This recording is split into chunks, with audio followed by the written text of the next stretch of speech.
You guys, get this. Hannah Arendt. Hmm. Honestly, her work, it's like scarily relevant to everything going on today. Yeah. It's like she saw the future or something. Yeah.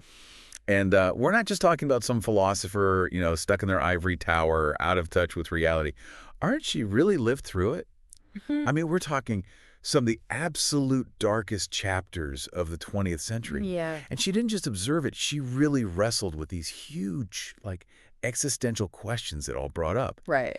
And let me tell you, her insights into, totalitarianism, the nature of evil, they're more important now than ever. It's kind of unsettling how much her work resonates with what we're seeing today, right? Right, totally. And one of the things that really struck me was how she just gets right to the core of these totalitarian regimes we're talking, like Nazism, Stalinism. Right. These are terms we've all heard, obviously. But aren't she saw something about them, some deeper truth that I think a lot of people miss? It wasn't just about, dictators and violence for her. Totalitarianism, the way she saw it, it was about this total, all-encompassing domination, right? Everything. Everything. It was about controlling every single aspect of a person's life, their thoughts, their culture, even their very identity. Okay, so not just, what you do, but literally what you think, what you believe. How did that even work in reality? So she describes it in The Origins of Totalitarianism. And it's chilling. Imagine this. Middle of the night, you hear a knock on the door. It's your neighbors. Gone. Disappeared. You don't know who to trust. You're afraid to even think certain thoughts, let alone speak them out loud.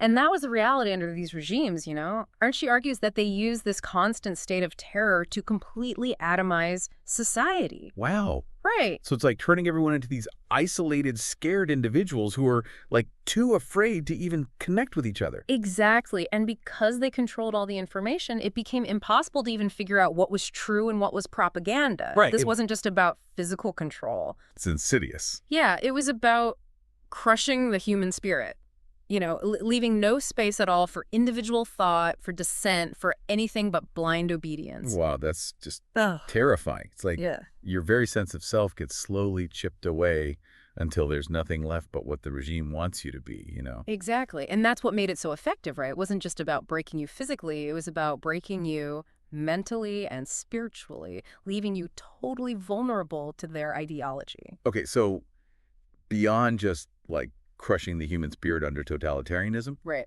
Arendt also dove into how we spend our time, even in, regular societies, Right. and how that all connects to this idea of freedom, Yeah. which she explores in the human condition. Right? Exactly. So give us the rundown. What are these fundamental activities she talks about? So she breaks it down into three: labor, work, and action. Okay. So labor, that's what the stuff we do every day just to survive? Yeah, Like basically. going to work so we can pay rent, buy groceries, Certainly. all the essential stuff, but not necessarily creating anything, lasting. Right. It's about immediate needs, keeping things going. Okay, the daily grind. Got it. Yeah, exactly. So what about work then? Where does that fit into the picture? So work, that's about creating something a bit more enduring, Right. something that'll last beyond just the immediate moment. Think of a carpenter who builds a table, Right. an artist painting a portrait, a programmer writing code, stuff like that. So it involves skill, creativity. Mhm. It's about producing something tangible. Exactly. You're taking something from your mind, and making it real in the world. Interesting. Okay, so we've got labor, which is about survival, work, which is about creation, and then there's action. Right.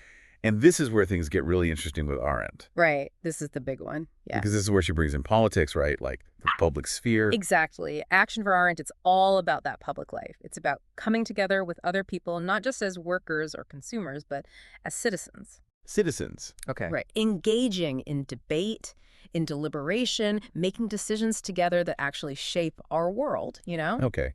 And this is the part that always trips me up a bit. How does that, how does engaging in politics, all those meetings, arguments, the back and forth, Yeah. how is that what makes us free? It honestly sounds kind of like the opposite of freedom. Yeah, I get it. It's messy, right? It's not always fun. Right. But think of it this way. When we participate in politics, we're not just sitting back and passively accepting the world as it is, Okay. We're actually shaping it. We're using our voices, our agency, to make a difference, to influence the course of things. Okay. And for Arendt, That's what truly separates us from, like, just being laborers or even skilled workers. Okay, so it's about having a say, not just in our own lives, but in the direction of society. Yeah, and about recognizing that we have that power collectively to actually create something new, Wow. to make things better. Okay, I see what you mean. That's a powerful idea. Yeah. But if action is so important, where do things go wrong? I mean, we're not living under totalitarian regimes, Right. but I wouldn't say most people I know are, like, deeply engaged in politics on a daily basis. That's exactly Arndt's warning, and it's why her work is still so relevant today. Okay? She saw how modern societies, they tend to place so much emphasis on labor and work, All right. often to the point where people are just exhausted. Totally burnt out. Yeah, and that leaves almost no time or energy for any real political engagement.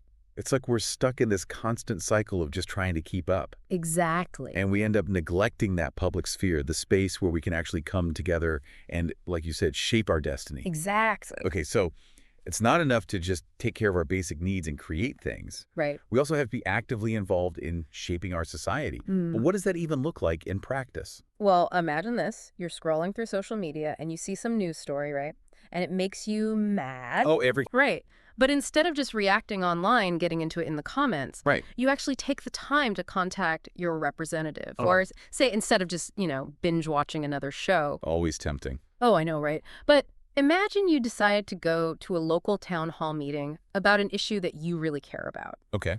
These might seem like small things, Right. but they're examples of what Arendt means by action. Okay. It's about taking that step from your own private world into the public one, engaging with other people, and realizing, like, hey, we actually have power to make a difference when we work together. It's about not just being a consumer of information, but an active participant in shaping it.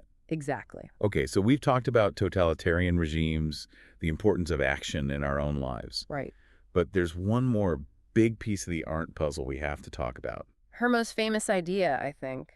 Yeah, and probably the most misunderstood, too. Definitely. It's one of those things you hear it and it just sticks with you. But it's also really easy to get it wrong. Yeah, definitely.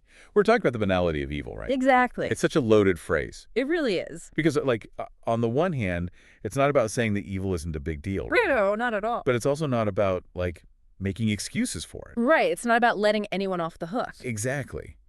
So how do we even begin to unpack this idea? I know it came from Arndt's experience covering the trial of Adolf Eichmann. Yeah, the high-ranking Nazi official. Right, exactly. Yeah. So what was it about that trial, about Eichmann himself, that led her to this idea? Well, you see, she went into it expecting to encounter, a monster. Right, like some evil mastermind. Exactly. But when she saw Eichmann in person, she was really struck by the fact that he just didn't fit that image at all. He wasn't some, like, raving lunatic. No, not even close. Just a normal guy. He seemed like a totally average bureaucrat, more worried about following orders and climbing the ladder than anything else. And that's where the whole banality of evil thing comes in. Because he wasn't necessarily driven by, like, this deep hatred or ideology. Right. He was just doing his job. In a way, yeah. And that's terrifying, right? Yeah. Because it means that under the right, or I guess wrong, circumstances, Right. any of us could be capable of these horrific acts. That's exactly what Arendt wanted us to see. It wasn't that Eichmann wasn't guilty, obviously he was, but it was that his case revealed this really uncomfortable truth about human beings. That we all have this capacity for evil within us. And that it doesn't always take some, mustache-twirling villain to unleash it. It's like that old saying, the road to hell is paved with good intentions. Exactly. And for Arendt, that's why the whole idea of action, of engaging in the public sphere is so important. Because it forces us to think critically about the world. To question things, to not just accept the status quo. To not just become, like, cogs in a machine we don't understand. Exactly. And that's how we fight against this kind of banal evil, by refusing to be passive, by refusing to just go along with things without questioning. So it's not enough to just be a good person. Yeah. To have good intentions. Right. We have to be actively engaged in making sure our actions, our choices, are actually leading to a better world. Because even small acts of conformity, of obedience without question, can contribute to something much larger and much more sinister. It's a lot to think about. It really is. But Arndt's work, it's like this urgent call to action. A reminder that we can't just sit back and assume everything will be okay. That we all have a responsibility to be engaged, to be informed, and to never stop fighting for a better future. Beautifully put. And on that note, I want to thank you all for joining us for this deep dive into the world of Hannah Arendt. It's been quite a journey. It really has. And if you're anything like us, you're probably walking away with a lot to think about. As you should. And we hope you'll continue to explore these ideas, to engage with them, and to find ways to bring them into your own life. Because ultimately, the future is what we make it. And we believe that by understanding the lessons of the past and by actively shaping our present, we can create a future that's truly worthy of the human spirit. You're here. Thanks again for listening, everyone.